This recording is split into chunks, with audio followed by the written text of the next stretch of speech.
Hi friends, welcome to Tollywood report channel. ఈ రోజు మనం మాట్లాడుకోబోయేది టాలీవుడ్ ను షేక్ చేసేలా ఉన్న ఒక సెన్సేషనల్ మల్టీ స్టారర్ న్యూస్ గురించి. టాలీవుడ్ లో మల్టీ స్టారర్ సినిమాలకు ఉన్న క్రేజ్ గురించి ప్రత్యేకంగా చెప్పాల్సిన అవసరం లేదు. ఇద్దరు స్టార్ హీరోలు ఒక స్క్రీన్ పై కనిపిస్తే అభిమానులకు అది నిజంగా పండుగే. ఇప్పటికే తెలుగులో ఎన్నో మల్టీ స్టారర్ సినిమాలు బాక్సాఫీస్ దగ్గర సెన్సేషనల్ క్రియేట్ చేశాయి. కానీ ఇప్పుడు వినిపిస్తున్న వార్త మాత్రం నెక్స్ట్ లెవెల్ అనే చెప్పాలి. అసలు మ్యాటర్ ఏంటంటే, తమిళ ఇండస్ట్రీకి చెందిన స్టార్ డైరెక్టర్ లోకేష్ కనకరాజ్ ఇప్పుడు ఒక సాలిడ్ మల్టీ స్టారర్ ప్రాజెక్టుపై ఫోకస్ పెట్టినట్లు సమాచారం. ఇటీవలే ఆయన అల్లు అర్జున్ ని కలిసి ఒక పవర్ఫుల్ కథను వినిపించారంట. ఆ కథలో ఇద్దరు హీరోలు ఉంటారని, ఇంకా స్పెషల్ ఏమిటంటే రెండో హీరోగా ఎన్టీఆర్ ను ఊహించుకున్నట్లు లోకేష్ చెప్పారంట. ఈ కథ విన్న తర్వాత అల్లు అర్జున్ కూడా చాలా ఇంప్రెస్ అయ్యాడని, ఎన్టీఆర్ కనుక ఈ ప్రాజెక్టుకు ఓకే చెబితే తను ఖచ్చితంగా ఈ సినిమా చేస్తానని గ్రీన్ సిగ్నల్ ఇచ్చినట్లు టాక్. ఇక ఇప్పుడు లోకేష్ ఫోకస్ అంతా ఎన్టీఆర్ ను ఈ ప్రాజెక్టుకు ఒప్పించడం పైనే ఉందంట.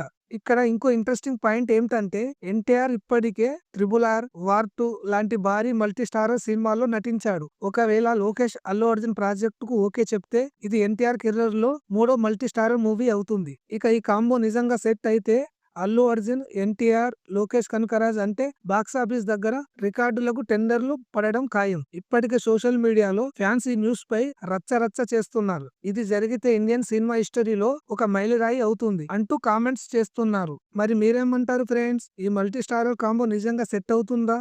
అల్లు అర్జున్, ఎన్టీఆర్ కలిసి ఒక స్క్రీన్ పై కనిపిస్తే ఎలాంటి రెస్పాన్స్ ఉంటుందని అనుకుంటున్నారు? మీ అభిప్రాయాలు కామెంట్స్ లో చెప్పండి. వీడియో నచ్చితే లైక్ చేయండి, షేర్ చేయండి. ఇంకా ఇలాంటి ఇంట్రెస్టింగ్ అప్డేట్స్ కోసం టాలీవుడ్ రిపోర్ట్ ఛానల్ ని సబ్స్క్రైబ్ చేసుకోండి. ఇంకో వీడియోతో మళ్ళీ కలుద్దాం. Thank you for watching friends.